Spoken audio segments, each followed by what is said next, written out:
ቴሌግራም ብዙ ተጠቃሚዎቹ ሲማረሩበት የነበረውን የሎጊን ሲስተሙን አሁን ላይ አሻሽሎታል። እንደሚታወቀው ቴሌግራማችሁ ላይ ሎጊን ለማድረግ 3 አይነት መንገዶች አሉ። የመጀመሪያው አማራጭ ቴሌግራም ፕሪሚየም ተጠቃሚ ከሆናችሁ ቴሌግራም ኮዱን በኤስኤምኤስ ይልክላችኋል፣ ከዛ ሎጊን ማድረግ ትችላላችሁ። ሁለተኛው አማራጭ ደግሞ ቴሌግራማችሁ ላይ ከዚህ በፊት ኢሜል አድርጋችሁ ከነበረ ኮዱን ወደ ኢሜላችሁ ይልክላችኋል፣ ከዛ ወስዳችሁ ሎጊን ማድረግ ትችላላችሁ።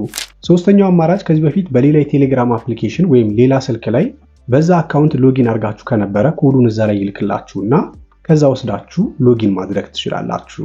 ታዲያ በተለያየ አጋጣሚ ከስልካችሁ ላይ ቴሌግራማችሁን አጥፍታችሁ መልሳችሁ ሎጊን ለማድረግ ስትሞክሩ አሁን የነገርኳችሁን 3 አይነት መንገዶች ነው የምትጠቀሙት።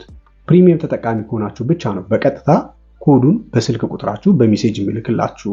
ነገር ግን ፕሪሚየም ተጠቃሚ ካልሆናችሁ ኮዱን የሚልክላችሁ በኢሜላችሁ ነው፣ ወይም ደግሞ ሌላ ስልክ ላይ ሎጊን ያደረጋችሁበት አካውንት ካለ ያንኑ አካውንት ማለት ነው፣ በዛ ነው የሚልክላችሁ። ሁለቱን አክሰስ ማድረግ የማትችሉ ከሆነ ሎጊን ለማድረግ በጣም ከባድ ነው። ስለዚህ ቴሌግራም ይሄንን ችግር ለመቅረፍ ፓስኪ የተባለ አዲስ አሰራር ቴሌግራም ላይ አካቷል።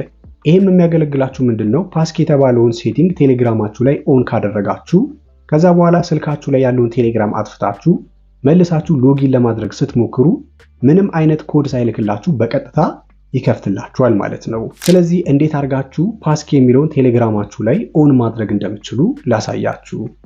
በመጀመሪያ የቴሌግራም አካውንታችሁ ላይ ከገባችሁ በኋላ ከላይ 3 ሰረዙን ትነካላችሁ። ቀጥሎ ከሚመጣላችሁ አማራጭ ሴቲንግ የሚለውን አማራጭ ትመርጣላችሁ። ከዛ ከስር ፕራይቬሲ ኤንድ ሴኩሪቲ የሚል አማራጭ ይመጣላችኋል። እሱን ትነካላችሁ። ከዛ ከሚመጡላችሁ አማራጮች እዚህ ጋር ፓስኪ የሚል ታገኛላችሁ። እዚህ ጋር ኦፍ ከነበረ ይሄንን ፓስኪ የሚለውን አንዴ ነካ ታደርጋላችሁ። እንደዚህ ሲያመጣላችሁ ክሬት ፓስኪ የሚለውን ትመርጣላችሁ። ቀጥሎ እንደዚህ አይነት አማራጭ ያመጣላችኋል። እዚህ ጋር አሁን ለምሳሌ ሳምሰንግ ፓስ ላይ ሴቭ ላድርገው ነው የሚለኝ። እኔ ግን እዚህ ጋር ሴቭ አናዘር ዌይ የሚለውን ነካና የምፈልገውን ኢሜል መርጣለሁ፣ ስልኬ ላይ ያለውን ማለት ነው። እናንተም እንደዚህ ማድረግ ትችላላችሁ። ከዛ ልክ እንደዚህ አሻሬ እንዳስገባ ጠየቀኝ። አሻሬን አስገባውለት። እንደምትመለከቱት የመረጥኩለት ኢሜል ላይ ሴቭ ያደርግልኛል ማለት ነው። አሁን እንደምታዩት እዚህ ጋር ጉግል ፓስወርድ ማናጀር ላይ ሴቭ አድርጎልኛል ማለት ነው። ስለዚህ አሁን ባክ ብዬ የምመለስ እንደምታዩት እዚህ ጋር ፓስኪ የሚለውን 1 ብሎ አስቀምጧል ማለት ነው። መጀመሪያ ኦፍ ነበረ፣ አሁን 1 ፓስኪ ክሬት አድርጌያለሁ ማለት ነው።